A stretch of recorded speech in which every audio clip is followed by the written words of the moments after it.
Isang magandang araw po sa lahat ng aking mga viewers, sa lahat ng aking mga kabarya, kapwa kolektor, mga senior citizen at mga kaibigan natin dyan, pati yung mga silent viewer at yung mga subscriber na unti-unting nadagdag sa aking channel. Isang magandang araw po sa inyo. Ngayon po ay mayroong coins tayo dito ngayon, ang 20 cents ng bansang New Zealand. Pag-usapan po natin pagkatapos ng aking maiksing intro.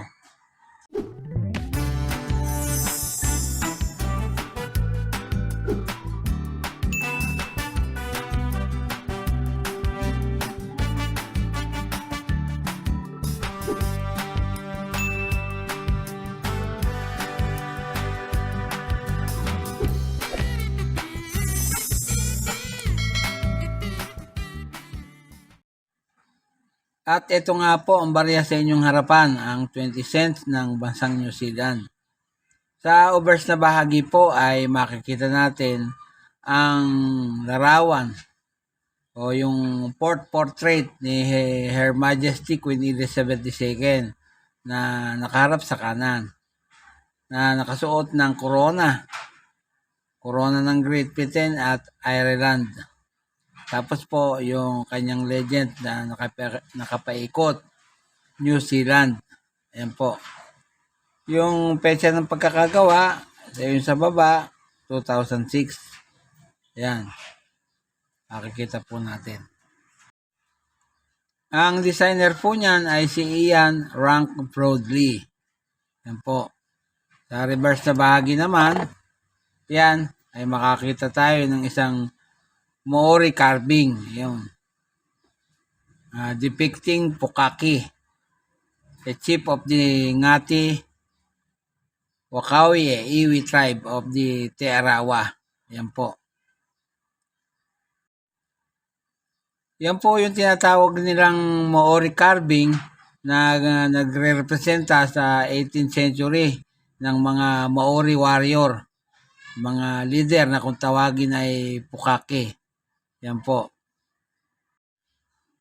Sa bandang ibaba nga po, ayan, makikita ninyo yung kanyang value, 20. Ang designer po niyan ay si Robert Maurice Conley. Yan po. Tapos po ang edge niyan ay plain na may 7 indentation. Ayun, Spanish flower ang katulad. Inahalin tulad nila yung pagkakamarka sa gilid. Ginawa po ang barya na yan sa Perth Mint, Australia. 1899 sila nagpumpisang gumawa ng coins doon hanggang sa kasalukuyan. 6 na pagawaan po pala ang pinagpagawaan niyan. Maraming pagawaan. Sa Royal Mint of Australia, Royal Canadian Mint sa Ottawa, tapos sa Royal Dutch Mint, Royal Dutch Mint sa Netherlands, at sa Royal Mint, Landrisan, United Kingdom. Nagpapagawa po sila ng coin doon magbuhat 1968 hanggang sa kasalukuyan. Yan po. Yan nga pong coins na yan ay nanggaling sa bansang New Zealand. Ang reyna po ay si Queen Elizabeth II. Magbuhat 1952 hanggang 2022. Ang hari naman ay si Charles III. Nag-umpisa siya ng 2022 hanggang sa kasalukuyan. Standard circulation coin po yan. Ang taon ay inilabas yan ng 2006 hanggang 2023. Ang value ay 20 cents. Kung i-convert natin sa Philippine peso ay 6 pesos, 0.79 centavos ang katumbas. Ang currency po nila ay dollar. Magbuhat 1967 hanggang sa kasalukuyan. Ang composition po niyan ay nickel-plated steel.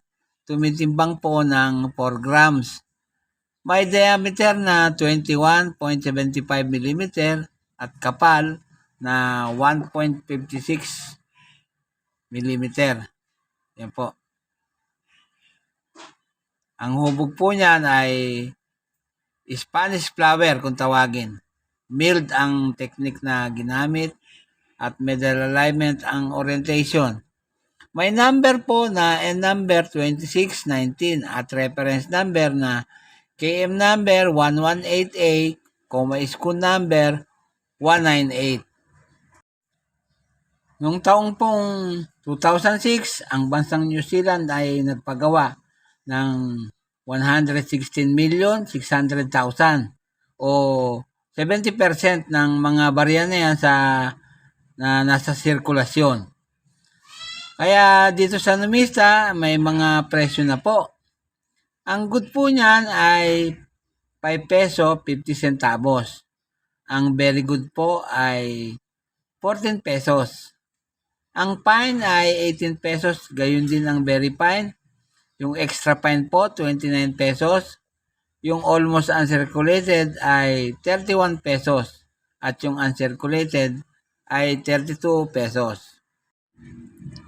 Sa eBay naman po, ang presyo niyan, kapag ang inyong barya ay 2008, ayan, nagkakahalaga po ng 2.99 pounds. At sa Numis Corner po, ay nagkakahalaga po ang 2006 na coins ng 11.95 euro. Yan po lamang at wala nang iba. At gaya po ng dati, bago ako matapos sa aking content ngayong araw, ay nais ko po munang i-shoutout ang aking kaibigang si CNH Vlog PH, gayon din si Ate Simple Lotlot. Shoutout po sa inyo, ma'am, sir. Shoutout. Shoutout po kay Corico Kalidiscopi.